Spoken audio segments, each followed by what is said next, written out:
Bene amici di The Rule Lover, benvenuti qui al Fruling Fest. Ci troviamo qui a Stoccarda alla festa della birra. Venite con me a divertirci.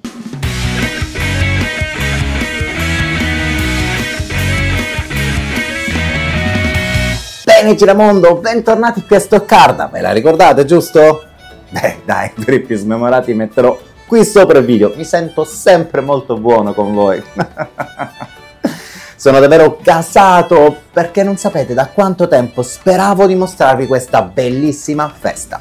Tuttavia, prima di metterci nei festeggiamenti, è giusto fare un piccolo accenno storico.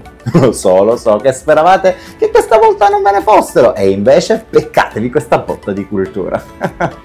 Il Fruling Fest nasce nel 1818 come una festa inaugurale per il raccolto, dopo un periodo di tremenda carestia che venne imputata all'esplosione del vulcano Tambora nel 1815 in Indonesia. È stato tramandato infatti che il suddetto vulcano gettò tanti di quei gas nell'atmosfera che stravolse totalmente il clima per ben 3 anni, rovinando tremendamente i raccolti del teutonico paese. E non solo. Re Guglielmo I del Württemberg allora nel 1818 fece un po' il giovanotti della situazione e incominciò a cantare "Io penso positivo perché son vivo, e quindi organizzò questa festa con l'auspicio che i raccolti migliorassero. In realtà ci fu una vera e propria rivoluzione agricola con cambi di semini e macchinari, ma a noi piace credere che il buon re avesse fatto una sorta di rituale propiziatorio e che questo avesse funzionato. Dai, fine del pippone storico. Ma quindi che cos'è questa festa della primavera? Come avete già visto nelle immagini che scorrevano, si tratta letteralmente del paese dei balocchi. Ma non preoccupatevi, non ci si trasforma in asini. Forse. Allora, da fine aprile fino a metà maggio nella zona di Bankastad potrete trovare giostre, centinaia di giochi a premi, stand con street food locale ed internazionale, ma soprattutto la birra.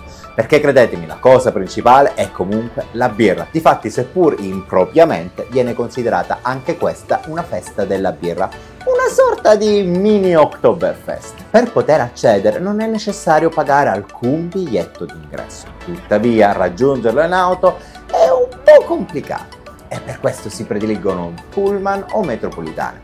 Ad ogni modo, per chi prediligesse l'auto, muovendosi con furbizia, si riesce comunque a conquistare un buon posto nel grandissimo parcheggio e con soli 7 euro avrete il parcheggio per tutto il tempo che desiderate. Le giostre risultano essere non proprio economiche, considerando che si paga circa 6 euro a corsa ed il cibo nei vari stand sicuramente potrebbe anche risultare lievemente rincarato rispetto ai soliti prezzi della città. Ma nulla di non pagabili, credetemi, a mio avviso. Tuttavia, meta principale, ovviamente, di tutti i partecipanti di questa festa sono i numerosi zelt. Si tratta di questi grandi casermoni deliziosamente decorati come delle immense baite di montagna, o comunque dei tendoni a festa, dove ci sono centinaia di panche in cui è possibile bere litri di birra e mangiare il maiale in ogni sua forma. E poi c'è anche qualche sparuto piatto di graudo. Per entrare negli zelt bisogna prenotare in tempo, tuttavia se avete un po' di fortuna e beccate la giornata giusta, andando non troppo tardi riuscirete comunque ad infiltrarvi anche senza prenotazione. Non tutti gli zelt sono uguali però, visto che ogni zelt ha la propria animazione che può prevedere anche ospiti famosi, quantomeno localmente famosi. Qui si danza, si mangia e si beve. Sì, perché ogni ora, qualsiasi cosa accada, parte l'inno dell'ubriacamento ed essendo lì dentro non puoi sottrarti. Sarebbe quasi un affronto. E quindi dai, ripetete con me. Ein Prosit, die Gemütlichkeit. Ein Prosit, die Gemütlichkeit. 1, 2, 3, saufen! Che tradotto sarebbe alla salute, all'atmosfera accogliente e poi 1, 2, 3, tutti ubriachi! Quindi più si rimane negli zelt, più il rischio di perdere i freni inibitori è alto, ma soprattutto di perdere anche tanti soldi. Quindi mi raccomando, bevete responsabilmente. Ad ogni modo, Prima di uscire dallo set, un paio di regole importanti. Evitate di portare borse e zaini troppo grandi all'interno degli zelt, potrebbero farvi dei problemi, perché eventualmente ci sono alcuni che ve li fanno mettere in alcuni box e poi riprenderli è un po' un casino. Poi date sempre la mancia al cameriere o alla cameriera. Joyuz portano borselli enormi, quindi bisogna ripagare. Prenotate per tempo, così non avrete ovviamente delle noie. Poi potete sì pagare con la carta, ma loro preferiscono molto spesso i contanti, quindi dipende un po' da chi becca pensare. Per andare in bagno spesso si paga una sorta di obolo, quindi non dimenticate le monetine. Soprattutto però non aspettatevi una pulizia magistrale, non che non lo puliscano, per l'amor del cielo, ma ci va molto spesso gente ubriaca. Ci siamo capiti, no? I zelt grandi ed affollati avranno probabilmente l'animazione più famosa, ma personalmente ho mangiato e bevuto molto meglio in quelli più piccoli, dove comunque l'animazione è pur sempre festosa. Usciamo quindi e fuori troverete, come potete vedere, case dell'orrore, autoscontri, cose che mi ricordano il Tagada, diverse altre tipologie di montagne russe, tante altre giostre. Vorrei potervi dire i nomi, ma non ne ho idea.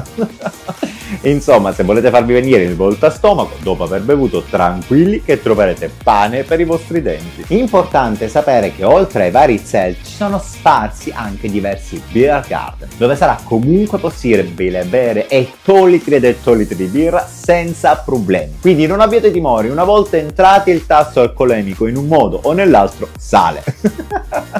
Personalmente adoro venire qui quando mi è possibile, perché queste manifestazioni sono davvero piacevoli e si respira un'aria davvero festosa, anche se non sono un bevitore di birra, ma lì ogni tanto qualche goccetto lo bevo volentieri.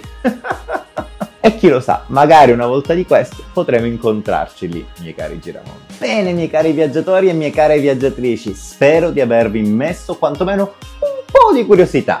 La Germania ha tante belle cose da mostrarvi e questa è un'attrazione davvero famosa a livello mondiale. Considerate che vengono da tutte le parti del mondo e ho beccato addirittura degli australiani, un'altra parte del mondo.